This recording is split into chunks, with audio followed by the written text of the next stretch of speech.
TTD నెయ్యి సరఫరా కాంట్రాక్టును అగ్రిఫుడ్స్ నిర్వాహకులకు కట్టబెట్టేందుకు ఎందుకు ప్రయత్నించారని టీటీడీ మాజీ చైర్మన్ వైవి సుబ్బారెడ్డి వ్యక్తిగత కార్యదర్శి చిన్నప్పన్నను సిట్ అధికారులు ప్రశ్నించారు.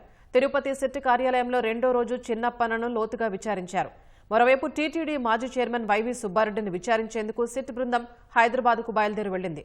చిన్నప్పన్న ఇచ్చిన సమాధానాల ఆధారంగా వైవి సుబ్బారెడ్డిని సిట్ నేడు విచారించనుంది.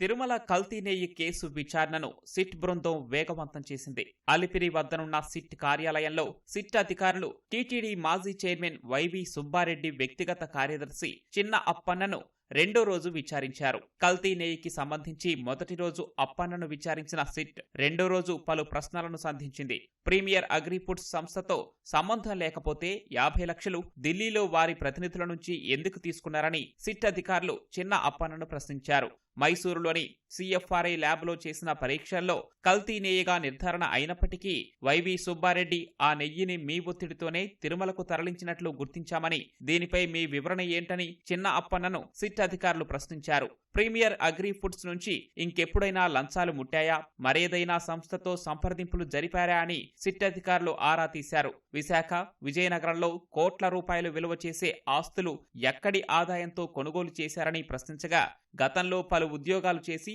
డబ్బు పోగు చేసినట్లు తెలిపారు. 2022 అక్టోబర్ 7వ తేదీకే ఢిల్లీలోని ఏపీ భవన్లో ప్రత్యేక లైజన్ అధికారిగా నియామక గడువు ముగిసిందని, ఆ తర్వాత మరో 2 ఏళ్లు ప్రత్యేక అధికారిగా పొడిగిస్తూ ఇచ్చిన ఉత్తర్వులకు ఎవరు సిఫార్సు చేశారని ప్రశ్నించారు. రెండో రోజు విచారణ అనంతరం చిన్న అప్పన్నను తిరుపతి తూర్పు పోలీస్ స్టేషన్ కు తరలించారు. మరోవైపు టీటీడీ మాజీ చైర్మన్ వైవి సుబ్బారెడ్డిని కల్తీ నెయ్యి కేసులో విచారించేందుకు మంగళవారం సిట్ అధికారుల బృందం హైదరాబాద్కు వెళ్లినట్లు తెలిసింది.